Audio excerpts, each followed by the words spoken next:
Hello everyone. In this little video I'm going to show you how to achieve this cool green marble effect. Using these paints from the darkest to the lightest with a simple technique, I'm going to show you and demonstrate how you can achieve it. I'm going to use a straight brush and a thin brush, some game inks from Vallejo, in this case green, and some water of course. Using this piece of plastic I've prepared with a black undercoat. I'm also using a sponge, and I just ripped off pieces to give it that ripple texture so that when I apply the colors in a dabbing motion, it will give that nice random effect. I also took a little piece of sponge and attached it to a toothbrush so I can get smaller applications when it's necessary. Let's start off with the first color, and that is the darker green. We will apply this generously over the whole entire surface. Do not be shy, just don't cover everything, but most of it.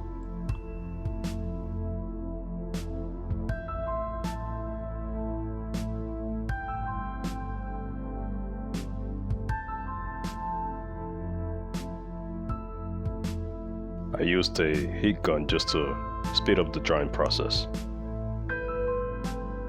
Moving on to the second green, this one is the lighter tone, and we will apply this in the same random motion,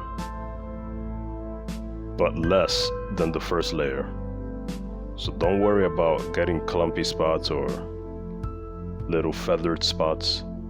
That's the beauty about marble. It's organic, and there's not an incorrect way of doing it. So just apply less than the first coat.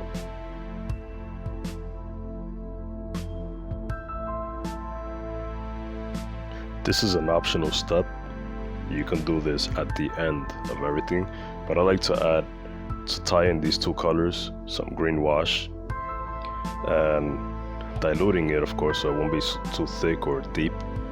I will give 1 or 2 layers of the wash over the entire surface, and this would just basically create that first section of depth that I'm trying to simulate that marble tends to have. And after letting it dry, we'll move on to the third color.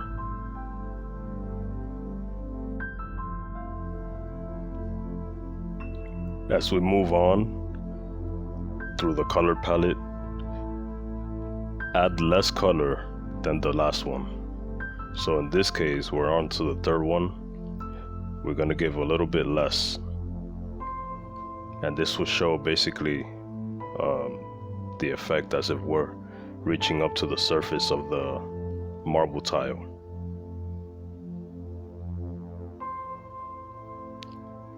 And now with the last and brightest green, we will give even less,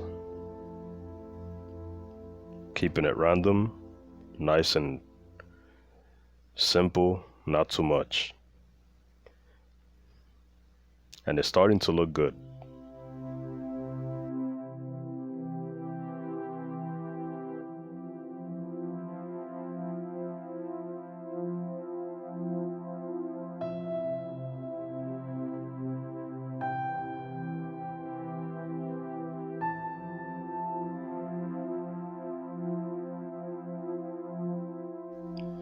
The whole purpose of the ink wash between 2 or 3 layers of paint is to basically give the effect of depth. I mentioned this before.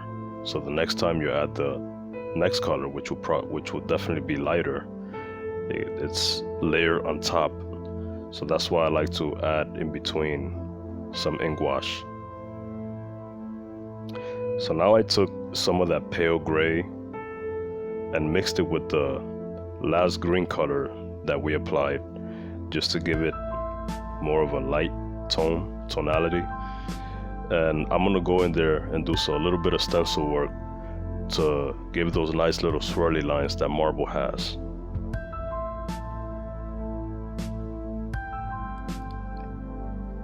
For this, you don't have to be too perfect, but be a little bit more careful, since at this stage you don't want to overdo it, because you don't want to take away from all the little grainy effects that you just did with the sponge by doing too many of these lines.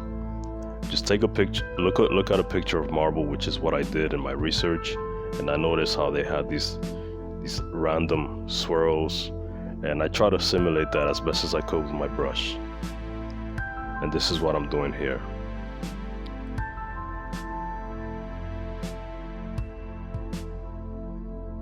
Trust me, this is easy.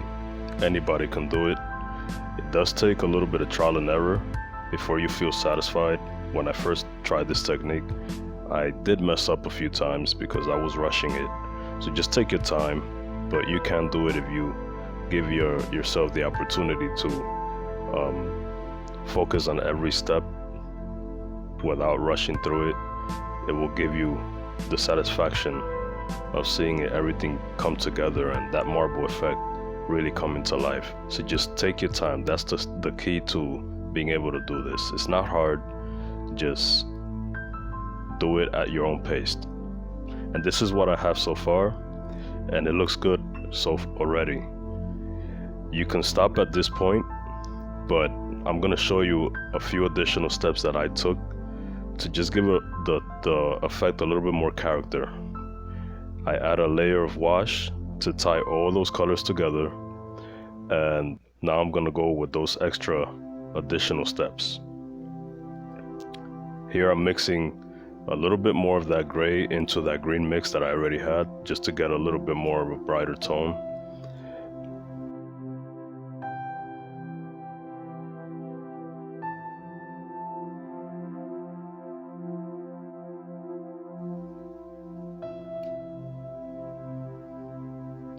Just going in with that lighter mix into the existing lines underneath, and feathering out even thinner swirls, just to give that extra character and variety I mentioned earlier.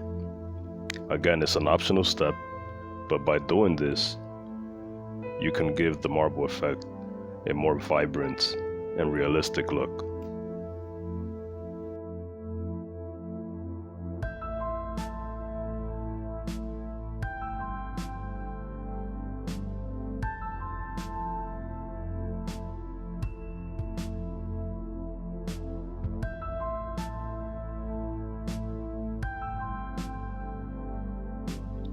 Using that little piece of sponge on the toothpick and that lighter tone I just applied with my brush, I'm gonna go in and very, very lightly just steeple down some color into it, just to give it an extra grainy texture.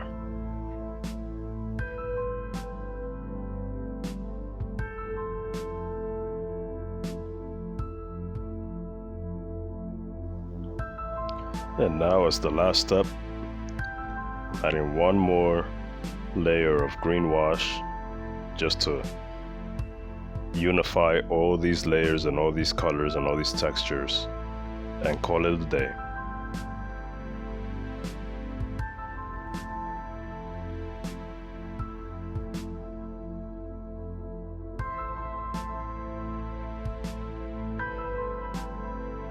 Here's the completed piece, and here's a red version of it, just to give you a break from the green, to show that you can use this technique with any color. You can make up your own marble colors, and it is easy. After a few gloss coats, it looks good and it's all done. I hope you enjoyed this little tutorial, and I encourage you to go try it. Here's a little preview of my current piece that I'm working on, and I will post pictures up when everything is completed. Thanks for watching, and have a great day.